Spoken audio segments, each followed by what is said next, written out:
কথা বলার চেয়ে লিখে রাখলে আপনার মস্তিষ্ক তথ্যগুলো আরো ভালো মনে রাখতে পারে। আপনি কোনো কিছু লিখেন, তখন আপনার মস্তিষ্ক সাধারণ চিন্তার চেয়ে অনেক বেশি সক্রিয় হয়ে ওঠে। কেন? মুখে বলার চেয়ে লিখে রাখলে মস্তিষ্ক বেশি মনে রাখে। আমরা প্রতিদিন হাজারো তথ্য শুনি বা দেখি, কিন্তু বেশিরভাগই কয়েক ঘন্টা বা কিছু সময় পর ভুলে যাই।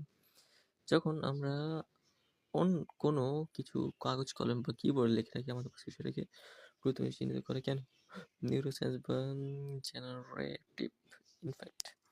যখন আপনি কোনো কিছু লিখেন, তখন আপনার মস্তিষ্ক কেবল তথ্য গ্রহণ করে না, বরং সেটি পুনরায় তৈরি করে। এই প্রক্রিয়াকে বলা হয় জেনারেটিভ ইফেক্ট। আপনি যখন লিখেছেন, আপনার হাত, মস্তিষ্ক একসাথে কাজ করে বা নিউরাল পথগুলো শক্তিশালী হয়, মনোযোগ কেন্দ্রবিন্দু হয়।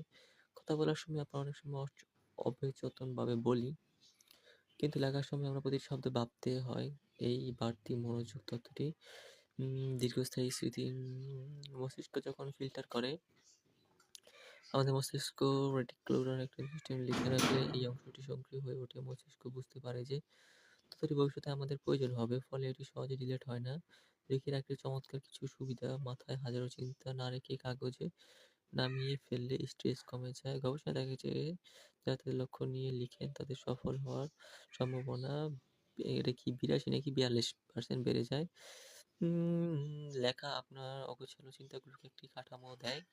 শুধু টাইপ না করে মাঝে মাঝে হাতের লেখার অভ্যাস করুন। হাতের আঙুলের নাড়াচাড়া মস্তিষ্কের স্মৃতিকোষকে আরও বেশি উদ্দীপিত করে। একটি ডায়েরি বা নোটপ্যাড সাথে রাখুন। আপনার মস্তিষ্ক সাহায্য করুন যাতে সে সেরা তথ্যগুলো ধরে রাখতে পারে। লিখে রাখার অভ্যাস তৈরি করুন।